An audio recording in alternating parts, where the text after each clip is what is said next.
Hey, what's going on, everyone? Nick from Comic Culture here. Time for Nick at Night, my weekly comic book review show. We got a ton of books to get through, so let's get into it right now. Starting with DC, Jason Aaron on Action Comics number 1062. This is the second part of the Bizarro arc right now, and it's pretty cool. This is what's happening when Bizarro Effect takes over Metropolis. It actually infects everybody in here. Superman is doing everything he possibly can to keep this thing at bay, to keep himself from turning. But we have Lois, we have a lot of the other heroes. We have it trying to spread beyond Metropolis right now. Batman's doing what he can do to help contain this thing. But this is a giant issue basically revolving around Superman trying to keep this at bay, right? Trying to not give in to this Bizarro Effect and trying to keep everybody from killing themselves. This guy's been going on for days at a time, stopping people from falling off of buildings and killing each other and things like that, or running over a bus full of kids, or running over kids with a bus or something like that. So it was really cool to see, the effect of Bizarro and what that has on the entire community, the entire city. So that was pretty interesting. A lot of cool conversations between Superman and Batman as well. Batman doesn't think he can hold this back very effectively, and he knows basically Superman's a ticking time bomb at this point, and he's just waiting for Superman to be taken over and what he has to do to prepare for that. So really cool, very interesting issue of Action Comics 1062. Really great art as well. Check it out. Next, we have Joker Year 1 Part 2. This is Batman 143 from Chip Zdarsky. Amazing artwork on here. Sorrentino is on this as well for some of the panels, and they really shine when they pop off in here. Now, is this a Joker Year 1 story that I was expecting? Absolutely not. This is really not what I was expecting, and it's a little bit jarring if you've been reading the regular Batman run. You're getting into the fail-safe stuff, and then all of a sudden they throw in this Joker Year 1 storyline. It's at least two-parter, but it has some themes that are common between the two. I still feel like the idea was forced in. I would rather have just a one-shot, to be honest with you, completely unrelated to the main Batman run, the fail-safe arc, and the Zur and Oz stuff. But with that said, there are some themes that are common between the two, and I think we're going to see that mature a little bit more going forward. Did they retcon some of the three Joker stuff? I don't know. Who knows? I'll let you guys figure that out. But like I said, some of the Sorrentino pages in here, like Joker peeking his head out of the water, just absolutely brilliant. Beautiful, beautiful stuff. But, I really need to let this sink in a little bit more. I need to read the entire story, maybe take it in one sitting to really understand, I don't know, the impact or the importance of it. Something, you know what I mean? I don't know. I don't get those classic Year 1 vibes that I was thinking I was going to get. But like I said, the art shift is interesting. A little jarring here and there. I'd rather have Sorrentino do the whole thing, to be honest with you. And we're going to see what the impact of this is. And what is the message when we come out of this whole run? Who knows? Joker Year 1 Part 2, right in the middle of the fail-safe Batman arc. I don't know. What'd you guys think? Going over to Marvel, we have Fall of the House of X issue number 2 from Gary Dugan, and we have Warnick on here as well. First off, amazing Polaris cover. Absolutely gorgeous on here. She's basically adopted the powers of Magneto, bringing the Brood in to take out AIM and to basically wipe out all the opposition that they have right now. Wolverine's teaming up with Colossus as well, taking it right to AIM, taking it right to their forces, trying to get one of the fake Sinisters as well, and MODOK and everybody else. And so there's this big push right now to push against AIM and, relieve all the mutants from being massacred from around the world. We have the White Queen as well, basically broadcasting out, taking over New York City and doing some really cool stuff in there as well. There's some Juggernaut things in here. We're trying to rescue Krakoa. There's some interesting things in here that have to do with Manifold and his story and everything. So if you're interested in that character, you're going to get a little bit of that in here as well. This is the push. This is the, how can we get out of this mess right now, getting our forces aligned, coordinating our attacks and everything. Beautiful, beautiful artwork in here. There's no mention of the Moiras or any of that other stuff that we've been dealing with in the other issue. So Fall, the House of X number 2, very interesting. We're rallying our troops. We're trying to push back right now. So that's exactly what's going on. Polaris was awesome. And check this one out. Next, we have Miles Morales Gang War Spider-Man issue number 16. Amazing artwork in here, and it continues to blow me away inside of this issue. The battle itself, they're getting to be kind of copy and paste, to be honest with you. And I don't know if it's I don't know if the art is doing that as well. It's always chaotic. It's always just in your face. There's so many things going on, panels zigzagging left and right, just everything happening on the screen at once, on the page at once. Tons and tons of bodies in here, just going all over the place. But, you know, Miles is teaming up right now with some of our other street level heroes. We have Kamala Khan in here. We have this new Hobgoblin in here as well. We have Hobgoblin teaming up with Rabble in here. And yeah, so, you know, it's just, again, it's just like this complete chaos of an issue. Is there any like story other than they're heroes and villains and they're fighting each other and there's a gang war going on? I've kind of lost the narrative, to be honest with you. I'm just so infatuated with the art style, with just the constant craziness and the chaos. It's still a fun ride, but I'm trying to get to the end of these issues and wonder what I should be pulling out of it. You know what I mean? Like, okay, some heroes become closer friends and maybe some anti-heroes or slight villains become heroic in these issues. But like, what's the long-term effect of this? I don't know. But I will say that the next part of the story takes place in ASM 43. So if you're interested in this, go into ASM 43, continue that story. We're going to get a Miles and Peter team up in there, which is going to be pretty awesome. So yeah, Miles Morales Spider-Man issue number 16. It's visually awesome, and there's always chaos and everything going on inside of it. But how impactful is the overall story? No idea. We'll see. Time will tell. What do you think? Next, we have Blade issue number 8. This book continues to be awesome in here, and this book has a really cool vibe to it. I'm loving this one. Hill is writing this, and we get some interesting people that he's collaborating with. He teamed up with Dracula recently because he wanted to embrace the vampiric side of him, because he's just getting his ass kicked right now against this ultimate evil that has been unleashed, that he helped unleashed on the earth. And so he's teaming up with some other demons out there. Some pretty cool stuff happening here. He basically has to go to hell for a very specific reason. I'll let you figure that out here, but he needs a human connection on Earth, and he's not very trustworthy or trusting, and so he has to kind of dip into the bag a little bit to figure out who can be his, you know, his mental, his psychic link to the real world. We get some really cool depictions of hell inside this book. Man, I wish I could show you some pages, but every other page is a freaking ad in this book. It's ridiculous. But we basically get this wall of souls here that he first encounters, which is, I think, is actually featured on the cover as well, so no big spoilers there. But he runs into an unlikely ally that we saw in the earlier parts of this run. They both have to put aside their differences and team up against this great evil, and I think it was handled really well. The colors are interesting in here. It's dark, it's brooding, it's ghostly. It reminds me of Return of the King a little bit with that ghost army at the end, so it's really cool. So this book continues to be something that's really interesting, and I can't wait to read it every time it comes out. We have Blade issue number 8. Definitely check this one out. Scarlet Witch and Quicksilver issue number 1. Now, I have not been reading the Scarlet Witch series, if it's still even a thing. I think her and Darcy were like running some mystic shop, and she was probably taking on whatever the threat of the day was at the time. I think I got 2 issues in, and I'm like, it's just not something I want to read. This one here is very reminiscent of that. Same characters, Quicksilver's in here, although, and they receive a mystery package from presumably Magneto with a message inside that Scarlet Witch reads before Quicksilver, and she does not want Quicksilver to know the secret of this. Of course, this ends up causing all sorts of problems between the two of them.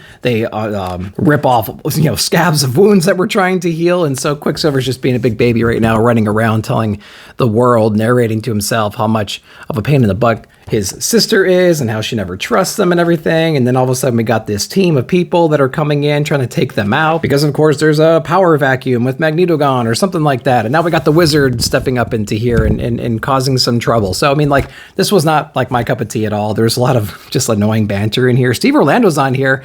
You know, hit or miss, I guess. I'm not entirely sure. But if you like the Scarlet Witch stuff that's going on right now in her run with Darcy and the whole, you know, shop that they're running right now, then I think you're going to like this. If you don't like that stuff, it's more of the same. So I would probably stay away from that. But, you know, give it a shot. See if you like it. Scarlet Witch and Quicksilver number 1, not my favorite. Vengeance of Moon Knight, we have issue number 2. First off, amazing cover on this one. I fell off of the main run a little while ago for some reason. I don't really understand why I did, to be honest with you.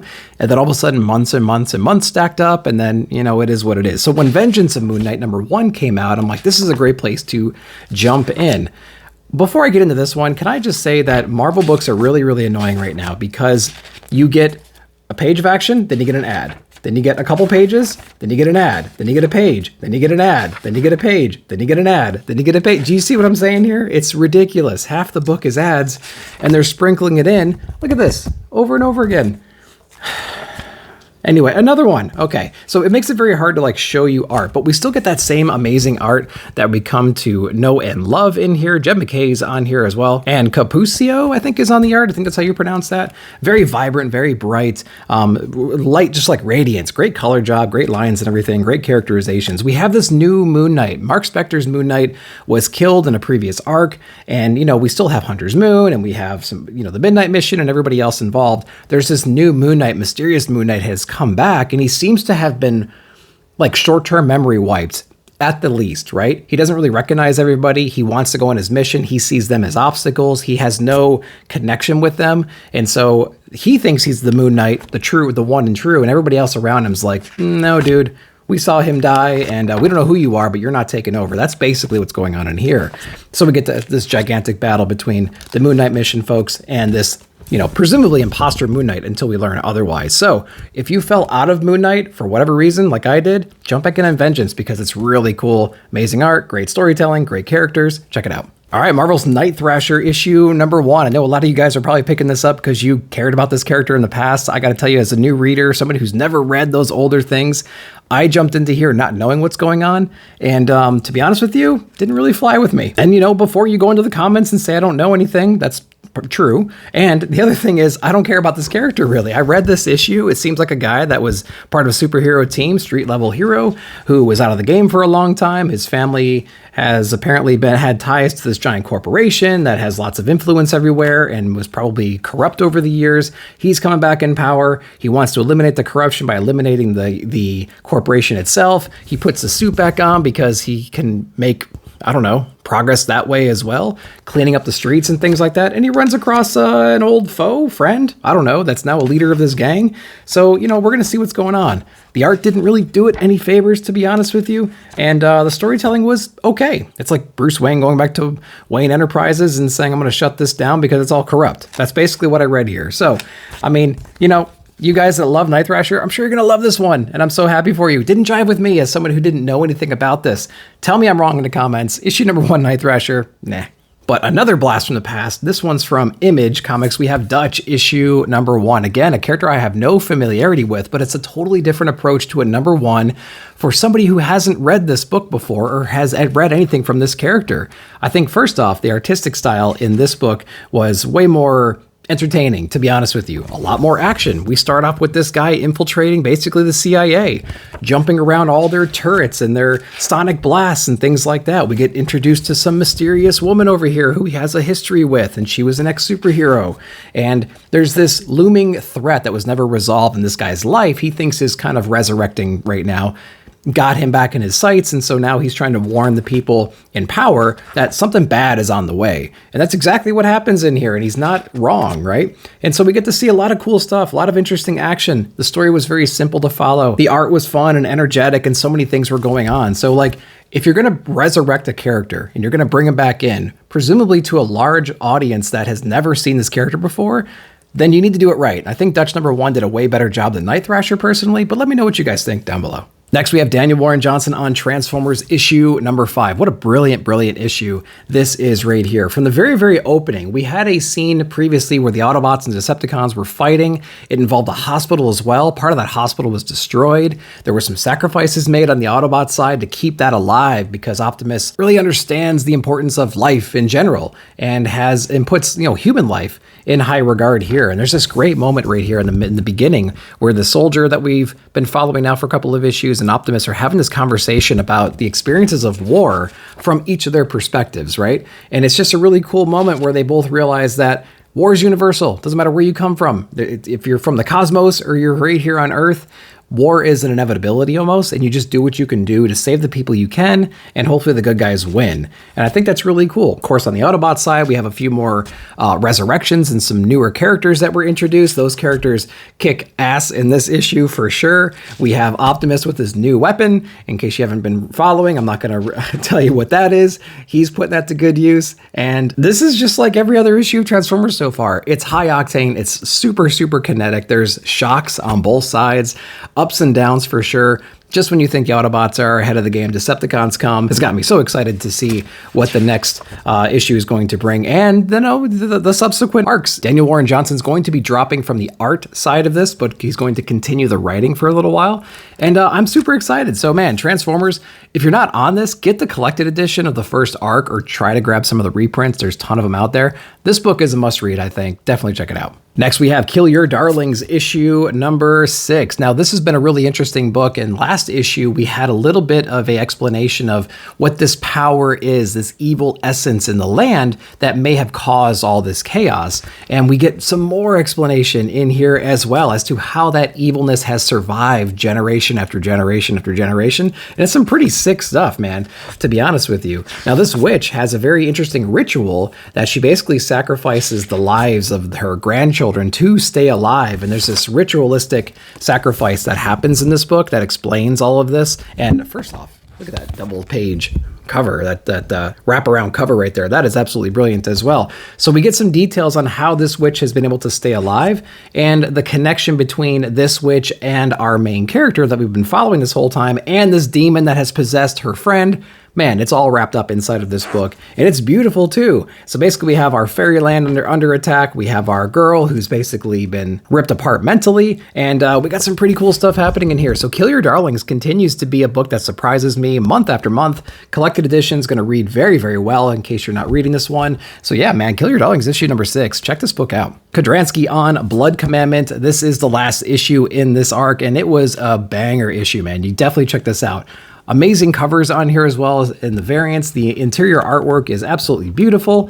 What I love is it's like a vampiric kind of book, right? So there is a great excuse for these little pops of red throughout this issue. We have this guy right now basically running from demons. He did a lot of evil things in the past, aligned himself with really bad people. He has since escaped from them, tried to develop a life, but of course those evils are going to haunt him, come back, claim what they think is theirs. And so our main character here has to put up his last stand to protect whatever's left of his family. His son is one of those casualties, unfortunately, in here. We get to see what happens to him, and we get a little glimpse of what his future might look like. But again, it's that red pop in here that really makes things hit harder, right? Those moments hit harder. So I really, really dug that. But this book is just like chock full of meaning and story and everything. It's so much more deeper than just this regular, revenge vampire story right here. It's about a guy stepping up, taking control of his life again, owning up to his mistakes, breaking the cycle, having these mistakes not bleed into his family's life, into the next generation's life is very, very important. And so he puts that period at the end of that story so he doesn't have to see his son go through all these same things that he went through. So a beautifully thematic book for sure. The art in here is crazy. The symbolism is amazing in this book. So yeah, very, very good job on Blood Commandment. The collected edition will be coming out in May of 2024. So if you haven't read this one yet, highly recommend this. Definitely check it out. Great, great book. All right, we're going to talk about Life is an Open Door from Critical Entertainment. This is a great book. I really enjoyed it, especially since I've worked in situations like this and it can feel like your soul's being sucked out. Basically, this is like an office setting. These anthropomorphic animals are all hanging out. They got a real asshole boss, and this other like hotshot, ass-kissing employee comes in there and starts like bossing all these people around and everything and being like a real jerk. It's like an Office Space kind of a situation, or The Office. And it was a pretty interesting book. And what basically happens in this book is the employees say, the hell with this, we are escaping. There's more to life than sitting in these cubicles getting yelled at by these fat cats all day long, and they go and enjoy their life, you know what I mean? They're not bound down to this little cubicle, and one at a time, they each run out of this office to enjoy life, whether it's going and eating some hot dogs, whether it's peeing on fire hydrants, whether it's playing music, dancing in the park, jumping in the water, whatever it is, just living your life, you know what I mean? Instead of sitting there in the cubicle getting all locked up. What's really funny is, of course, the bosses are going to come by and try to stop everything. And there's these really cool moments where everyone starts retaliating and just basically saying, no, I'm not going to get thrown back into that proverbial cage, right? And so, yeah, it was a pretty cool, charming book. I think the art was really interesting. It definitely reminds me of like a European children's book art style, like almost like a Richard Scarry kind of a thing, something like that. But Life is an Open Door. It was a very fun, very charming, well drawn, no dialogue, but extremely easy to follow, which is like one of the biggest problems I have with dialogue-less books. But yeah, Life is an Open Door. Check it out. Next two books are from Dark Horse. We have Usagi Yojimbo issue number 5 of Ice and Snow. So this is the conclusion of this arc right here. And it was a charming story, to be honest with you. Apparently, Usagi's had this long-term ghostly demon-like samurai after him. I think his name is Jay or Jai. And we took care of that threat and his bandits right now. And we've basically found ourselves at this village completely worn out, right? Just taking on that army of guys over the last few issues. But of course, they're not safe over here. This village itself has its own demons that it has to deal with, and we learn exactly what that means throughout this book. So basically, I think it's on like a full moon. Everybody here turns into these big monsters and starts attacking everybody. And so it's, you know, another issue where Usagi and friends have to take on all these weird demon threats. And, you know, it was pretty fun. I do enjoy these Usagi books. I think the art is very charming. I think they're all ages appropriate, to be honest with you. There's not a whole lot of violence in here. There's not a whole lot to the conversation. There's not any giant lessons to learn or like existential things to worry about. It just seems kind of like a demon of the day situation, but the books are charming and I do have fun with them, but I don't know if I'm going to get every single Usagi series that comes out going forward. I might try them or whatever, or cover grab them, something like that. But Usagi Yojimbo number 5, I'm glad this one's over. It was fun, introduced me to a few characters, still a blind spot, still an area I'm developing right now when it comes to Usagi's history of 40 years. So yeah, Ice and Snow number 5, not bad. And the last book I read this week was If You Find This, I'm Already Dead from Dark Horse Comics. Matt Kint on this one. Interesting format, kind of like a magazine size. Interior pages are a thicker, denser newspaper style, but it has that tactile feel and the ink looks like it's on a newspaper format, although it's very crisp, which I really enjoy. I wonder if that has to do with the thickness of the paper. So the title of this book will be explained towards the end of this, but the basic premise is there was some kind of anomaly discovered right outside of Earth's atmosphere, and it was a wormhole, and the military has found a way to traverse that wormhole and set up shop on this planet on the other side. Of course, it's extremely hostile. In the very first couple of pages, we are introduced to a very capable military squad here that is going back in there. With them is going to be a member of the press who we see on the front cover right here. Now, she has a lot of experience in war zone areas and things like that, so she's used to, you know, these kinds of circumstances, but nothing prepares them for exactly what they're going to encounter in this issue. I don't want to give too much away in case you see it, but their arrival is met with some hostiles. It's this crazy, weird alien race, which leads her to try to escape and survive, going through some underground tunnels and things like that, finding this network where all these different aliens live, and they realize that corruption is, you know, kind of universal, right? There seems to always be some kind of hierarchy of people, right? There's always somebody at the top and somebody at the bottom, and she's realizing that here. Really cool artwork. I thought that was really interesting. I think the characters look really cool. It was very fast paced to this book. The story is interesting. I'm interested to see where it goes for sure. And there's this narration that goes on a little bit throughout the book, or at least towards the end, which explains the story of the book, basically saying, hey, if you're reading this, I'm probably already dead because this place is going to be impossible to escape. It's so hostile. I don't know if I'm going to make it. So really interesting premise, cool artwork, immediate hook to this thing. So if you pass this one up for the $7.99 sticker price, I don't blame you at all, but I think that if you grabbed it at a decent discount or you find it later, check this one out because I think it's going to be something pretty cool. So let me know what you thought down below. But all right, guys, that's all I read this week. I hope you enjoyed that. Let me know down below in the comments what you picked up and what your picks of the week were. Then while you're down there, like, subscribe, share, hit the bell notification to be alerted when I put out new videos. Thanks again for watching. We'll see you in the comments.